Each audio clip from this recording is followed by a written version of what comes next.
Have you ever found yourself waking up in the morning and just not feeling like yourself? Maybe you used to look forward to your favorite cup of coffee, a walk around the block, or chatting with friends. But lately, even those simple pleasures seem to have lost their spark. If that sounds familiar, you're not alone. As we get older, life brings changes, some joyful, some challenging. But sometimes, those changes can weigh on us in ways we don't always recognize. Today, I want to talk with you about something that's often misunderstood, but so important for our health and happiness: depression in seniors. Now, I know what you might be thinking. Depression? That's not me. I'm just getting older, that's all. Or maybe, I've always been a little down in the winter, but I bounce back. It's easy to brush off these feelings as just part of aging, or to think that sadness is something we should just tough out. But here's the truth. Depression isn't a normal part of getting older, and it's not something you have to accept or ignore. In fact, recognizing the signs early can make all the difference, not just for you, but for the people who care about you. So, why is this topic so important? Well, depression in seniors is more common than many people realize, but often goes unnoticed. Sometimes, the signs are subtle. Other times, they're mistaken for just slowing down or getting forgetful.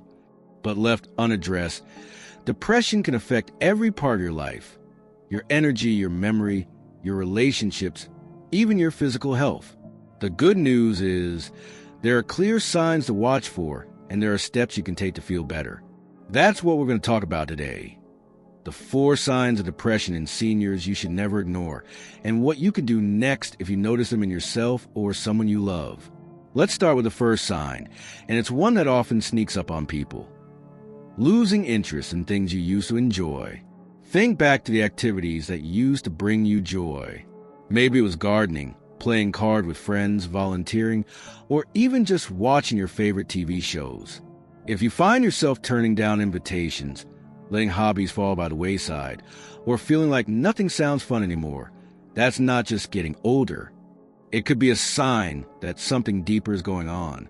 I've heard from so many people who say, "I just don't have the energy for it anymore," or "It's not worth the effort." But when you look closer, it's not just about physical energy. It's about a loss of interest or pleasure in life itself. This feeling, called anhedonia by doctors, is one of the most telling signs of depression. It's not about being lazy or unmotivated. It's about your brain and body reacting to stress, loss, or changes in ways that make it hard to feel joy. And it can happen to anyone, no matter how strong or positive you've always been. If you notice this in yourself, or if a loved one seems to be withdrawing from things they used to love, it's worth paying attention. Sometimes, just talking about it with someone you trust can help. Other times, it might be a sign to reach out to your doctor or a counselor. Remember, you deserve to feel joy and connection, no matter your age. Now, let's talk about another sign that's easy to overlook: changes in sleep patterns. Have you noticed that you're having trouble falling asleep, or that you wake up in the middle of the night and can't get back to sleep? Or maybe you're sleeping much more than usual, but still feeling tired all day. Sleep changes are common as we age, but when they become extreme or start to affect your daily life, they can be a red flag for depression. It's not just about tossing and turning at night. Depression can make it hard to quiet your mind, or it can leave you feeling exhausted even after a full night's rest. I remember talking with a friend who said, "I just can't seem to get comfortable at night. My mind keeps racing, and I worry about things I never used to think about." Others tell me they nap during the day, but still feel drained. If this sounds familiar, you're not alone. Sleep and mood are closely connected. When you're not sleeping well, it's harder to cope with stress, and your body doesn't get the rest it needs to heal and recharge. Over time, this can create a cycle that's tough to break. Poor sleep leads to low mood, and low mood makes it harder to sleep. So, what can you do if you notice these changes? First, try to keep a regular sleep schedule. Go to bed and wake up at the same time each day, even on weekends. Avoid caffeine or heavy meals late in the day, and create a calming bedtime routine. If you're still struggling, don't hesitate to talk to your doctor. Sometimes, sleep problems are caused by medical issues or medications, but they can also be a sign of depression that needs attention. We've talked about losing interest in things you used to enjoy and changes in sleep patterns. Both of these can be easy to miss or to explain away as just part getting older, but they're important signals from your mind and body that something needs attention.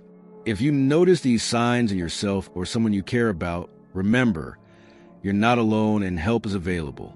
Now that we've explored these first two signs, let's continue our conversation and look at another important signal that's often overlooked.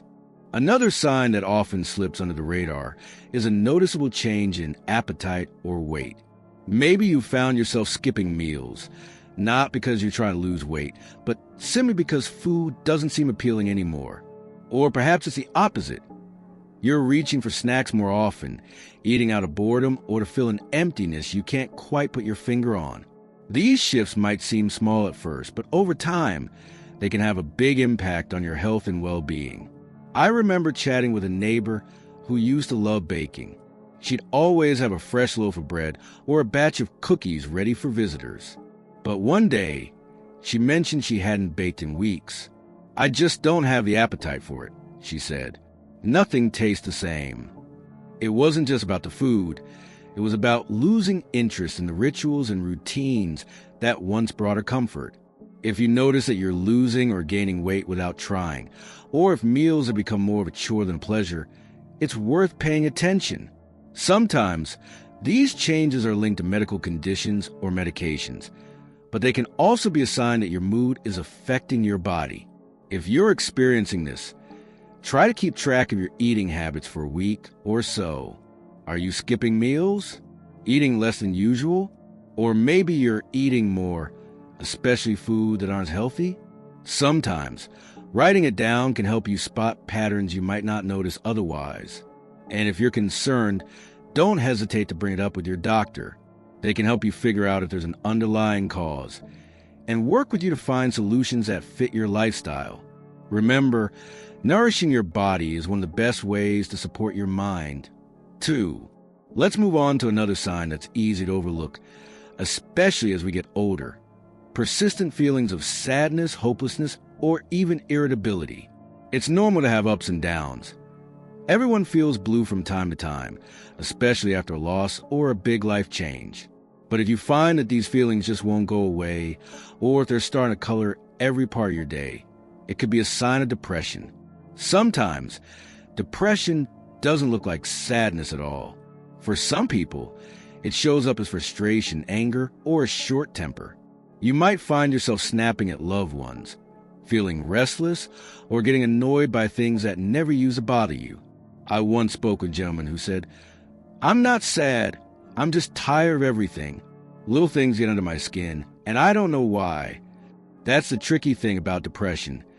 It doesn't always fit the picture we have in our heads.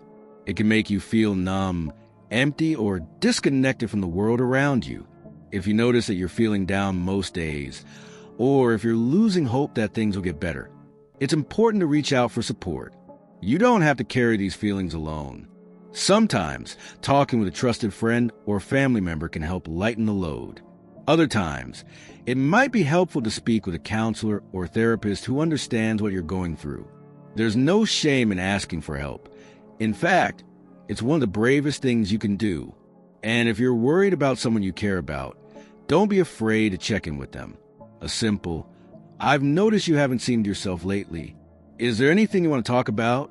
can open the door to a conversation that makes all the difference. It's also important to remember that depression can affect your ability to think clearly or remember things. Maybe you've noticed that you're more forgetful than usual, or that it's hard to concentrate on tasks that used to be easy.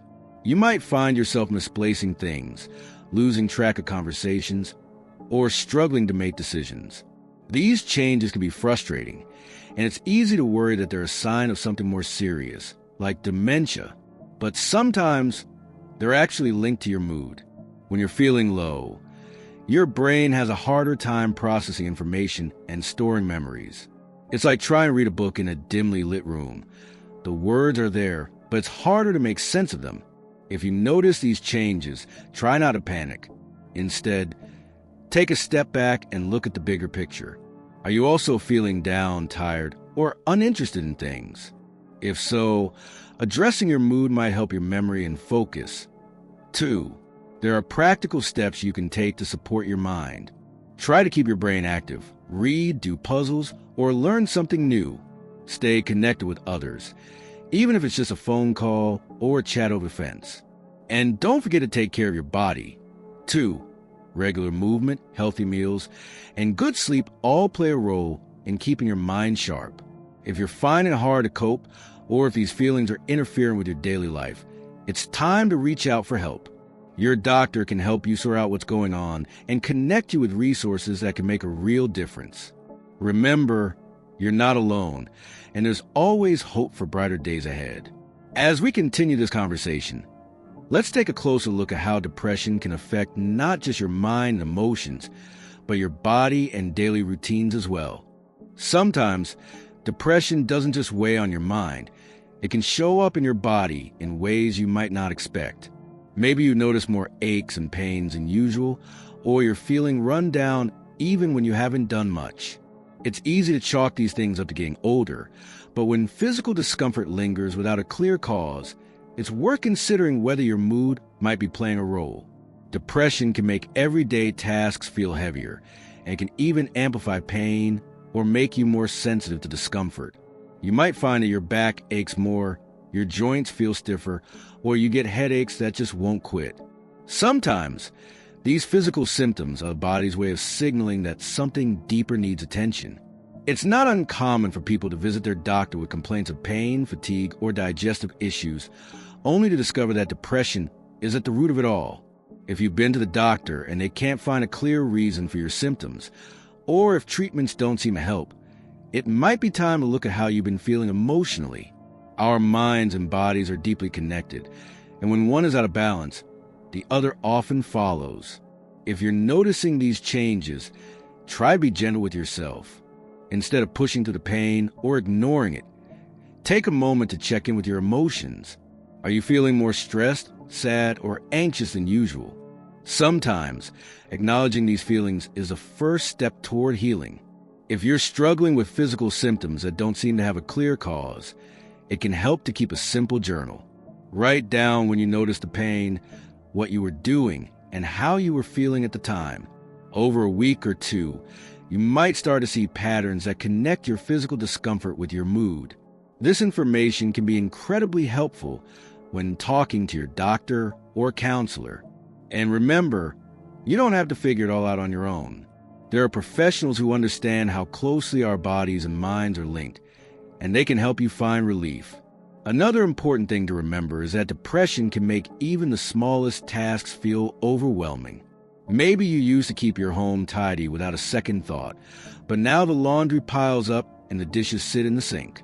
Or perhaps you find yourself putting off errands, forgetting appointments, or struggling to keep up with your daily routine. This is a sign of laziness or weakness. It's a real and common effect of depression. When your energy is low and your motivation has faded, it's hard to muster the strength to do the things you once did with ease. If you're finding it tough to keep up, try breaking tasks into smaller steps. Instead of cleaning the whole house, focus on one room or even just one corner. Celebrate the little victories, like making your bed or taking a short walk. Sometimes, just getting started is the hardest part, but each small step can help build momentum.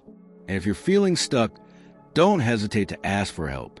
Whether it's a family member, a friend, or a neighbor, most people are happy to lend a hand if they know you're struggling. You might be surprised at how much lighter things feel when you share the load. It's also worth mentioning that depression can sometimes make you want to withdraw from others. You might find yourself turning down invitations, avoiding phone calls, or spending more time alone than usual. While everyone needs a little solitude now and then, too much isolation can make depression worse. Human connection is one of the most powerful tools we have for healing. Even a brief chat with a friend, a wave to a neighbor, or a visit to your local community center can lift your spirits more than you might expect. If reaching out feels daunting, start small. Send a message to someone you trust, or invite a friend over for a cup of tea. If you're not sure where to begin, consider joining a group or class that interests you. Many communities offer activities for seniors, from book clubs to exercise classes to art workshops. These gatherings aren't just about staying busy. They're about building connections and reminding yourself that you're not alone. As we wrap up this conversation, I want to remind you that noticing these signs, whether it's changes in your appetite, sleep, mood, memory, or physical health, isn't a reason to feel ashamed or discouraged. In fact, it's a sign of strength and self-awareness. The next step is to take action, even if it's just a small one. Talk to someone you trust, reach out to your doctor, or explore resources in your community. There's no one-size-fits-all solution, but there's always hope, and there are always people who care. Remember, depression is not a personal failing or a normal part of aging. It's a health condition, just like high blood pressure or arthritis, and it deserves attention and care. With the right support, things can and do get better.